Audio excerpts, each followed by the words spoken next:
Welcome to LexLocal. I'm your host, Rick Dorrington. Well, the numbers are in. 105,000 people visited Lexington over Patriots Day weekend, according to Chief Sensabaugh, the town emergency management director. 55,000 people attended the parade alone. The weather cooperated and the town was buzzing. From the midnight ride of Paul Revere to the naturalization ceremony on the green, LexMedia was on hand to cover all the celebrations. Today we're dedicating a large portion of this show to bring you the highlights. Some of the events held on the Battle Green during the 250th celebration have never before been allowed. One of the most exciting, spectacular sights was the U.S. Army Golden Knights parachute team jumping from 4,500 feet, gliding around the trees and landing with precision on the historic Battle Green. At that time, the team consisted of 19 original members. Each was selected to assist in the and as jumpers near the ground, they will go down safely. Very well. Let them know where you are.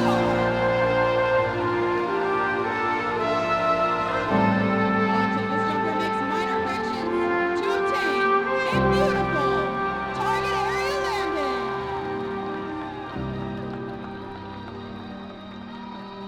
These jumpers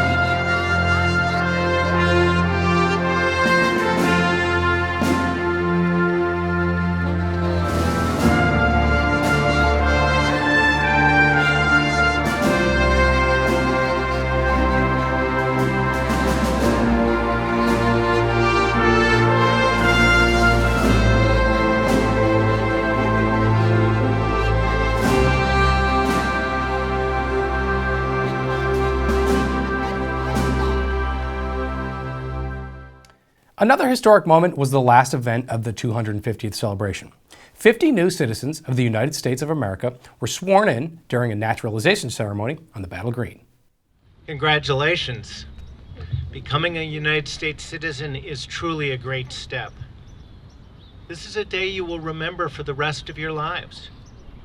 You've worked and studied to reach this moment, and you have obtained the honor and privilege of citizenship. And you really know the value of citizenship.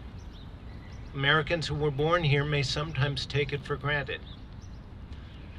And this town green is just a wonderful setting for this ceremony as we commemorate the 250th anniversary of the first battle in our country's war for independence. A little more than a year after the battle here on this green, in June of 1776, delegates from the 13 colonies came together in Philadelphia and asked Thomas Jefferson to take the lead in drafting a Declaration of Independence. What emerged was the greatest political manifesto ever written. The Declaration reframed and reshaped the ongoing struggle. It was no longer just about independence from England. It was about a new conception of human liberty. The words of the Declaration began a change that has echoed down through the ages. You see, right there, in the first paragraph, was a bold assertion that challenged everything that had gone before. This was the idea, which was described as self-evident, that all people are created equal. And that idea has grown and spread through the following years. The concept of equality took shape as the principle we embrace today. Those ensuing struggles fundamentally changed our understanding of whose rights are protected under our Constitution. They have shaped the very meaning of the first words of the Constitution. You know what those first words are. We, the people of the United States. And as a new citizen, you are now part of We the People. And you now share in the rights and responsibilities held by all Americans. And as we celebrate our diversity of backgrounds and experiences, we also celebrate our unity under the Constitution as we the people of the United States. By taking the oath of allegiance and completing the long legal process of becoming a U.S. citizen, you have now become part of the group that created and owes its loyalty to the Constitution. You are now part of we, the people of the United States. So you should get used to saying that. I'm going to ask everybody to stand up, and any other citizens who are here, let's say it out loud together. We, the people of the United States. Again and louder. We, the people of the United States. We're outdoors, so we can be really loud. We, the people of the United States. One more time. We, the people of the United States. Feels good, doesn't it? It's truly a privilege to stand before all of you today as you take your oath of allegiance. I want to congratulate you and your families and all in the audience. We are so fortunate to welcome you as citizens of this great country. So congratulations. Please give yourselves and each other a round of applause.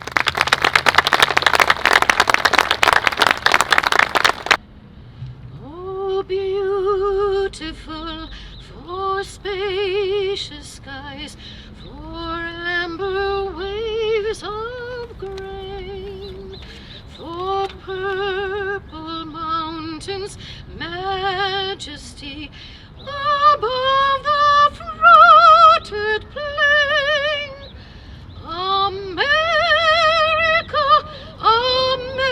America, God shed his grace on thee, and crown thy good with brotherhood from sea to shining sea. Some absolutely beautiful singing there. And it's very special that LexMedia was allowed to film this ceremony, as filming is normally not allowed during these events. Dignitaries from Lexington's sister city, Antony, France, made the trip to commemorate the 250th anniversary of the Battle of Lexington and to rededicate Antony Park. We are here today to celebrate the enduring bonds of our international friendship between Lexington and Antony. This is a friendship which has its roots in the very history that we are celebrating this weekend. So it is incredibly important to us to have you all with us. The Lexington and Antony jumelage, which is the current embodiment of that first friendship. It was also the first international alliance in the history of the United States, and our jumelage is really just a continuation in the thread of that friendship. So thank you. This relationship is part of the history of America, and it is certainly in the national DNA, which we value and we honor. Lors de notre dernière visite à Lexington pour le 3e centenaire de la création de votre ville, nous avons eu le plaisir d'inaugurer ici le parc d'Antony et d'y planter un arbre. During our last visit to Lexington, for the 300-year anniversary of the creation of your town, we had the pleasure of dedicating Antony Park here and planting a tree. Comme les habitants d'Antony avec le parc de Lexington, les habitants de Lexington pourront se souvenir, en traversant ce parc que nous réinaugurons aujourd'hui, qu'il existe une ville en France qui entretient des relations d'amitié avec Lexington et qui ne demande qu'à développer ses relations avec les habitants. Like the inhabitants of Antony with the Lexington Park, the inhabitants of Lexington will be able to remember by crossing this park that today we are rededicating, that there is a city in France that maintains relations of friendship with Lexington.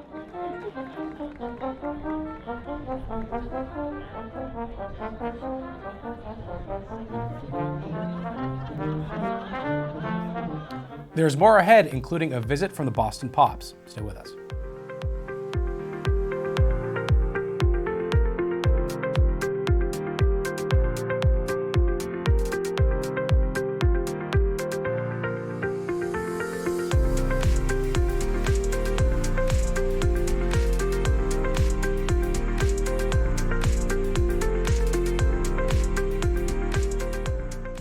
Free speech was also on display through the weekend. No kings, no tyranny signs were seen up and down Mass Ave, as well as in the free speech zone. Once more, tyranny is at our door. Sound the alarm. Once more, tyranny is at our door. Sound the alarm. Once more, tyranny is at our door. Tyranny is at our door. Tyranny is at our door.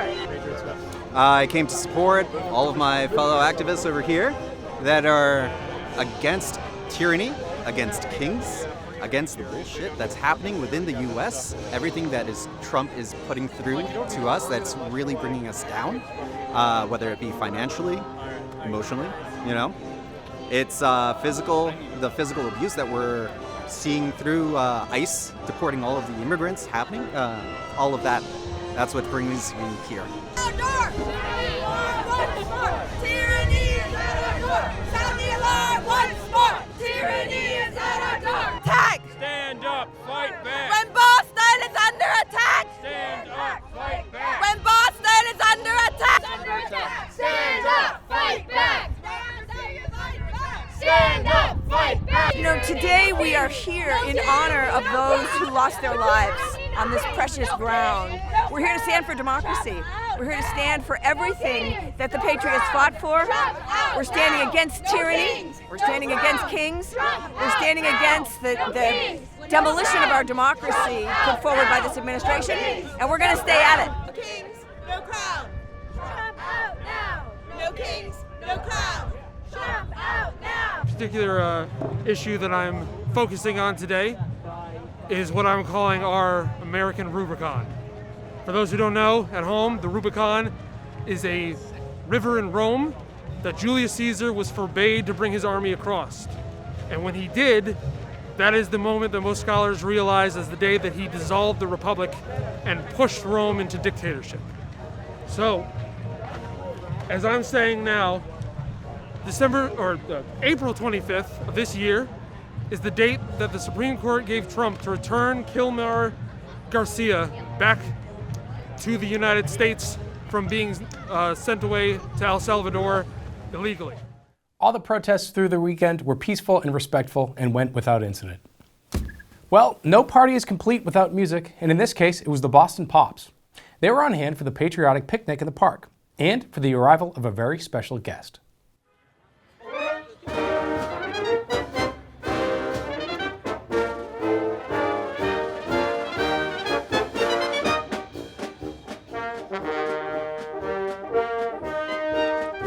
Happy Patriots Day, everybody. I'm Keith Lockhart, and behind me I have some of my wonderful colleagues from America's Orchestra, the Boston Pops.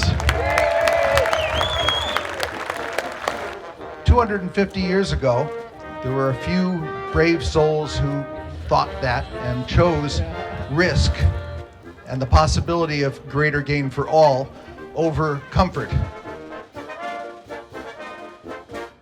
When that little military action started at dawn on the 19th of April, there were 77 farmers and townspeople involved.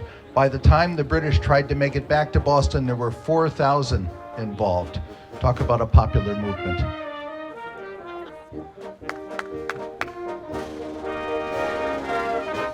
So we celebrate the common man today and the emblems of this great country and the ideal that still remains this country.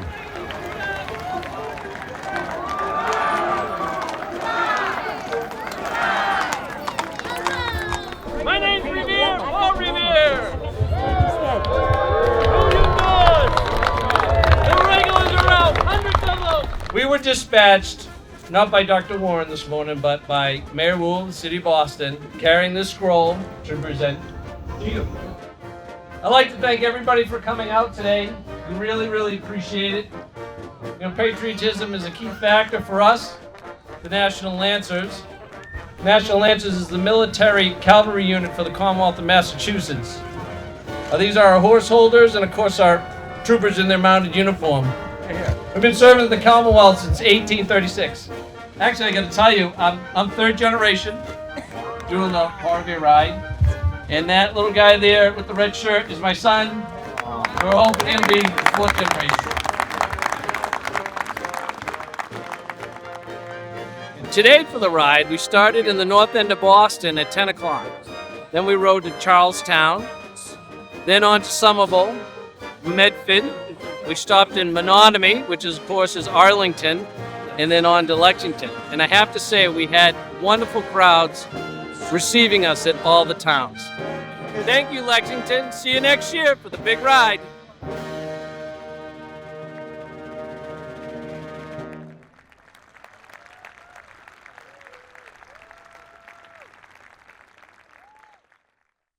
Stay with us. We'll be right back after this short break. And if you're watching on YouTube, smash that subscribe button now.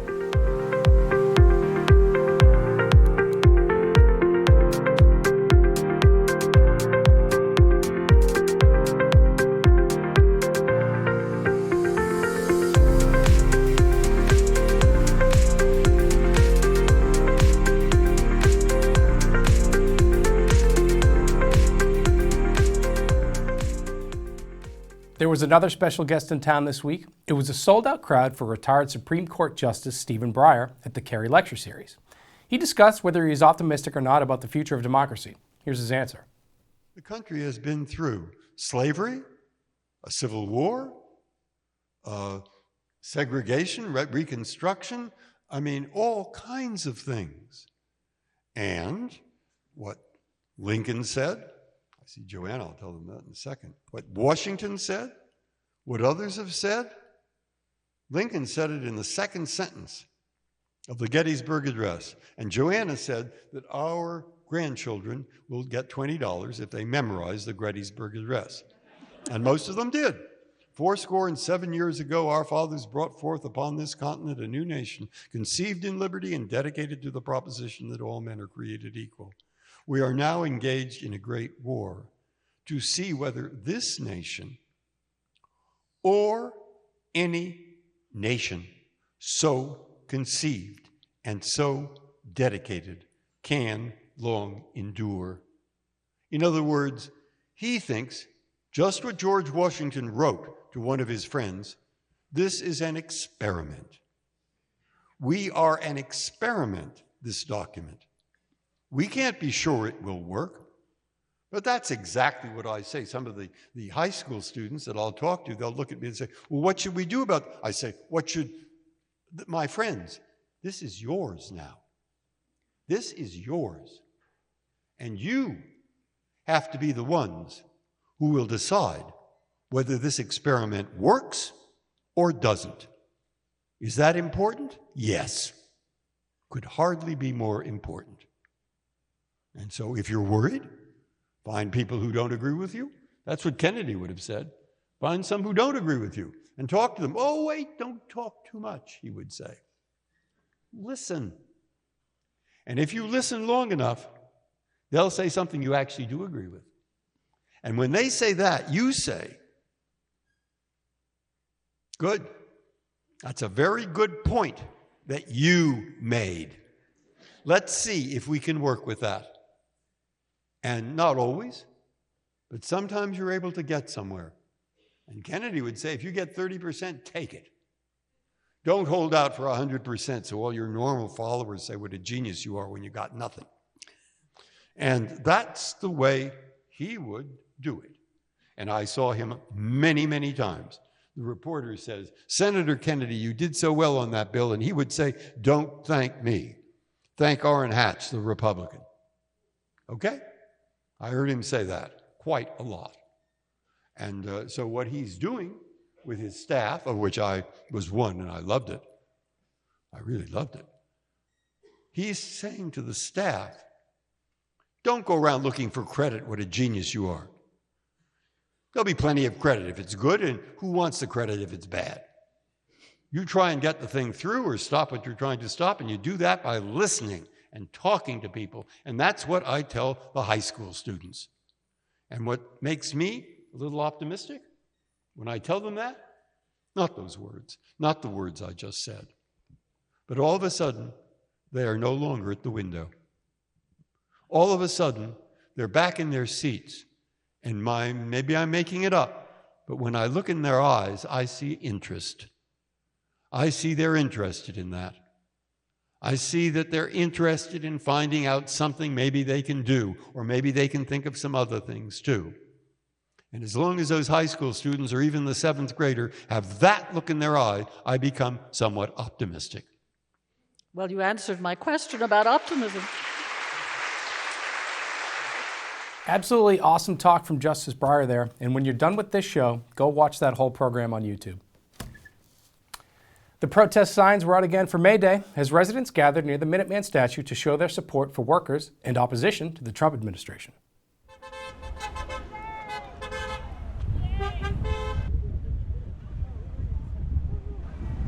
I'm very concerned about the lawlessness that's taking place in the White House, and I'm worried about the fact that the few are trying to make profit off the many. I'm worried about people losing jobs in the federal government, in departments being slashed willy-nilly. I'm concerned about my trans friends. I'm concerned about my LGBTQ plus friends. I'm worried about healthcare.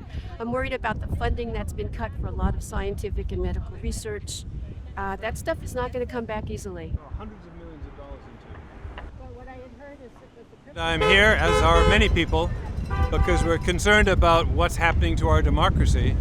And I was just talking with my friend here about today's news, which is absolutely outrageous, a violation of conflict of interest, of international foreign interference in America, that Trump has now got cryptocurrency that the Saudis are buying into big time. It's basically a total, grift and taking of money from others, and it's totally beyond the norms that we've had in American history.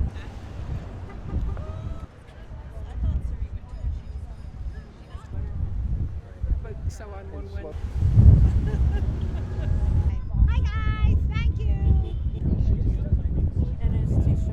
I'm out here doing what needs to be done as far as how I feel about things. I wish I could do more, but at the moment, I'm an artist and an art teacher, so I make my own signs and, try to come to as many rallies as I can. Allison, I'm so sorry.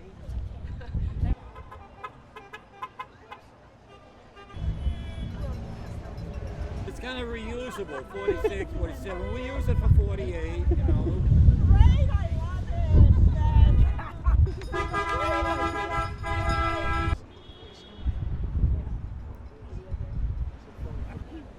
It's a very, very serious, dangerous time we're living in, and we must speak up. I want to start living like I picture that my grandmother lived, with excitement and celebration about all these immigrants coming together and making this country what it is.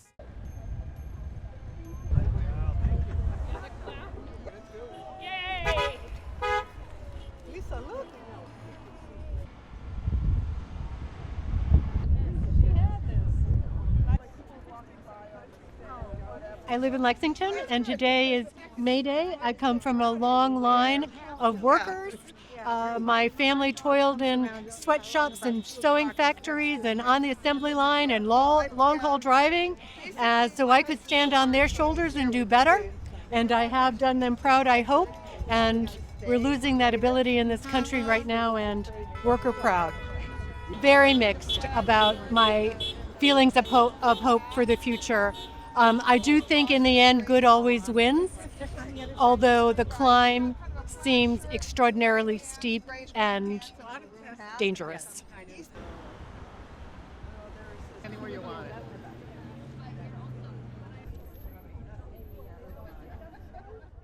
Now, that event was planned by about 6 different groups in town, and they're planning another one for early June. So if you'd like to get out there with your signs, stay tuned. Finally, today we leave you with the LexMedia highlight reel from the historic Patriots Day, 250th anniversary of the Battle of Lexington. Enjoy. If you'd like to watch any of these programs in full, please check us out on LexMedia YouTube channel and on-demand player on lexmedia.org. From all of us here at LexMedia, staff and volunteers, thank you for watching. Good morning, and welcome to beautiful, historic Lexington. We are thrilled to have you all here today to kick off this truly remarkable moment in our town's history.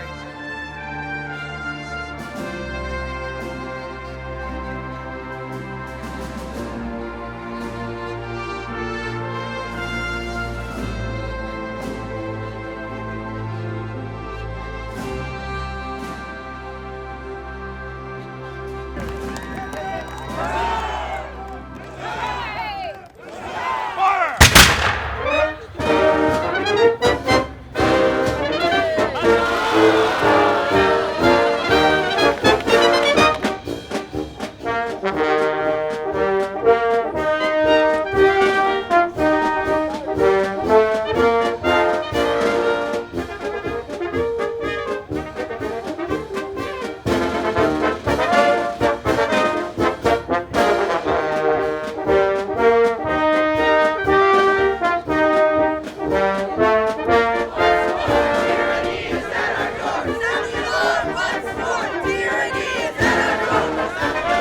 been coming to Lexington, Massachusetts for almost 55 years, and this is the best day that I've ever been here. I feel so important, you know. I feel like this town actually means something, and when I go abroad, I can say, yeah, I'm from Lexington. Like, Lexington is where the American Revolution started.